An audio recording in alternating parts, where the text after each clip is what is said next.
여러분 유산균 고르실 때 제일 먼저 뭐부터 보십니까? 보장균수 맞죠? 정확히 숫자로는 100억인지 아닌지. 근데 이 보장균수 100억 마리, 이게 바로 함정입니다. 안녕하세요, 탱크 약사입니다. 다른 영양제들에 비해서 유산균은 좋은 제품, 그리고 나한테 맞는 제품 고르기가 유독 어렵다는 말씀들을 많이 하시더라고요. 그래서 이게 왜 그럴까 하고 살펴보니까 오메가3나 비타민C 같은 영양제는 함량이 얼마인지, 그리고 원료가 뭔지 이런 정보만으로도 좋은 제품인지 아닌지 좀 직관적으로 판단할 수 있거든요. 근데 유산균은 그렇지가 않습니다. 보장균수 100억이라고 해서 원료사를 좋은 걸 썼다고 해서 선택했는데 실제로는 별 효과를 못 보는 경우가 많더라 이거죠. 자, 이유 알려드릴게요. 이 정보만으로는 부족하기 때문입니다. 진짜 따져봐야 할 것들이 따로 있어요. 자, 유산균 효과 못 보신 분들, 그리고 처음 유산균 먹어보려는 분들, 오늘 제가 유산균 무조건 효과 보게 해드릴게요.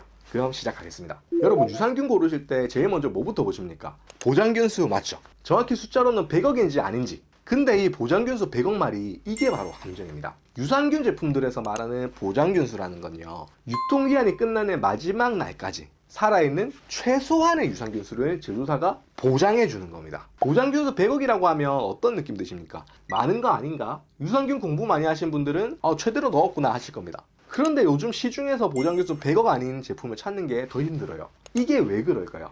유산균 균주 중에는 고온에 강하고 만드는 과정에서 잘 살아남지만 사람 장내에서의 유익성은 상대적으로 낮은 균종들이 있습니다. 대표적으로 바실러스 코아귤런스, 그리고 엔테로코커스 패슘 같은 균주들이 있어요. 이 균주들의 공통점은 열과 산에 강하고 캡슐이나 분말 공정에서도 잘 살아남는다는 겁니다. 다만 이런 균주들은 장에 계속 정착해서 머물지 않고요, 장을 지나서 배출되는 경우가 정말 많은 편이에요. 이런 균들은 가격이 저렴하고 대량 생산이 쉽기 때문에 이런 균주들의 배합 비율을 높이면 보장균수 100억을 아주 쉽게 채울 수 있습니다. 쉽게 말해서 보장균수가 높다고 나쁠 건 없지만 핵심은 배합 자체가 얼마나 우수한가 라는 거죠. 그런데 여기서 문제가 하나 있어요. 여러분 맛집 가보시면 그 맛집들 레시피 공개하는 곳 있습니까? 없잖아요. 근데 똑같습니다.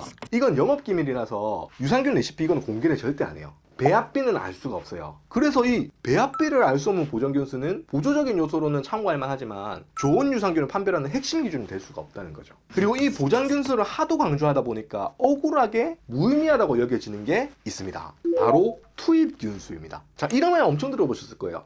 투입균수가 아니고 보장균수를 보세요. 이거 진짜 맞는 말일까요? 아니요. 투입균수 봐야 합니다. 왜냐하면 투입균수는 중요한 의미를 두 가지나 가지고 있거든요. 첫 번째 의미는 보너스입니다. 보장균수는 말 그대로 유통기한 끝나는 날까지 최소한 이만큼은 있을 거다라고 보장하는 숫자라고 했잖아요. 그럼 그 이전에는요? 그보다 더 많이 살아있겠죠. 투입균수가 많다는 건 처음부터 유산균을 여유있게 넣고 만들었다는 뜻이고, 그만큼 보장균수 이상으로 유산균을 섭취할 가능성이 높아진다는 의미, 즉 보너스 유산균 섭취량이 늘어난다는 거죠.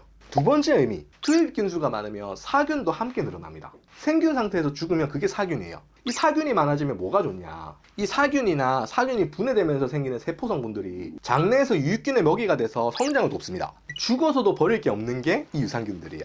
이제부터 투입균수 X 치면서 보장균수 동그라미 치는 영상 있으면 그냥 조용히 넘기시면 됩니다. 다음으로 유산균 품질을 결정하는 중요한 요소가 바로 원료 품질입니다. 그 중에서도 먼저 봐야 할 건 얼마나 관리를 잘하고 있는 원료사로부터 균을 납품받았느냐입니다. 보통 이런 원료를 사용하는 경우에는 제품 설명에 자랑스럽게 표시해두는 경우가 많아요. 크리스찬 한센, 그리고 로셀, 그리고 IFF 다니스코, 그리고 듀오락, 이런 원료사 마크가 있다면 원료 품질 면에서는 상당히 관리가 잘 된 균을 썼다고 판단하셔도 됩니다. 자, 이렇게만 말하면 유명하니까 좋다는 건가 생각하실 수도 있는데요. 아닙니다.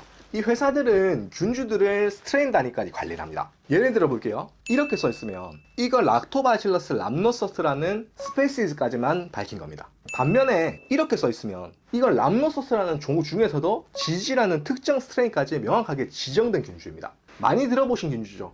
AGG입니다. 이걸 사람으로 비유하면 이렇습니다.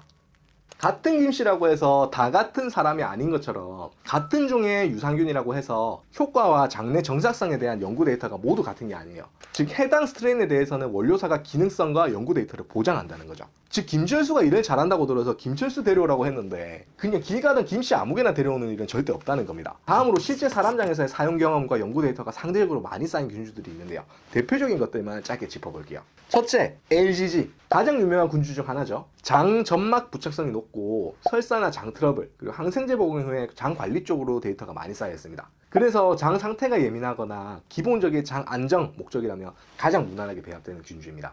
둘째, BB12. 이 균주도 연구가 잘 되어 있어요. 배변 리듬을 잡아주고 장내 유산균층 균형 유지 부분에서 효과가 있다는 장기간 데이터가 있고요. 장내 생존성도 높은 편이에요. 셋째, 락토바실러스 플란타럼 299V. 이 균주는 복부팽만이나 가스, 그리고 더부르칸 같은 증상과 관련된 연구와 효과가 많이 보고된 균주고요. 자, 목적에 따라서 해당 균주가 배합된 제품으로 선택하면 도움이 될 겁니다. 네 번째, 냉장이냐 상온이냐 이것도 되게 많이 고민하시는데요. 딱 정해드릴게요. 냉장 제품이 더 좋습니다. 왜 그런지 알려드릴게요. 유산균은 일단 제조사에 동결건조 상태로 만들어집니다. 이 상태에서는 수분이 거의 없기 때문에 유산균이 살아있으면서도 활동을 멈춰있는 상태예요. 근데 대부분의 균주는 상온에서 죽습니다. 이게 온도가 높아서 타서 죽는 게 아니라 온도가 높으면 생균들이 다시 활동을 시작하게 되거든요. 근데 이 활동을 하려면 뭐가 필요할까요? 먹이와 수분이 필요합니다. 하지만 캡슐이나 분말 안에는 이런 먹이나 수분이 없죠. 그래서 상온에서는 유산균이 겨울잠에서 깨서 기지개 켰다가 물과 먹이가 없어서 굶어 죽게 되는 겁니다. 반면에 냉장 보관은 이 활동 자체를 최대한 억제하기 때문에 유산균을 잠자는 상태로 오래 유지해줍니다. 즉 생균이 사균으로 변할 확률이 훨씬 낮다는 거죠. 자, 여기서 의문점이 하나 생길 겁니다. 상온 보관으로 나온 유산균도 냉장 보관해도 됩니까? 당연합니다. 냉장 보관을 하셔야 합니다. 겨울잠 깨서 굶어 죽기 전에 한 마리라도 더 살리는 게 훨씬 낫죠. 그리고 이 유산균 생존과 관련된 기술들을 적용한 경우도 있는데요. 내산성 코팅 기술을 적용했다거나 습기에 강한 포장재를 사용한 제품이라면 더 좋습니다. 자, 지금부터는 그래서 유산균 제대로 효과 볼 수 있도록 실전 적용법까지 딱 정리해 드릴게요.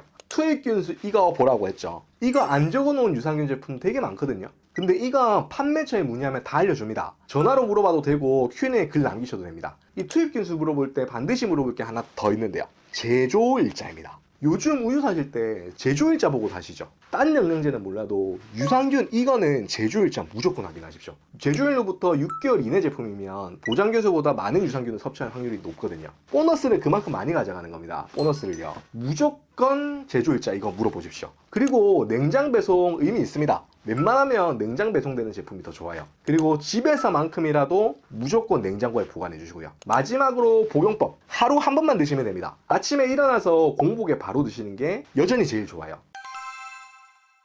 자, 오늘은 유산균들을 어떤 기준으로 골라야 되는지, 실제로 어떻게 하면 되는지 알려드렸는데요. 앞으로도 영양제 최고 효과 볼 수 있도록 저 탱크 약사가 새로운 정보랑 방법들 가져올 테니까 구독 눌러주시고요. 좋아요 눌러주시고 필요한 분들께 널리 알려주시면 감사하겠습니다.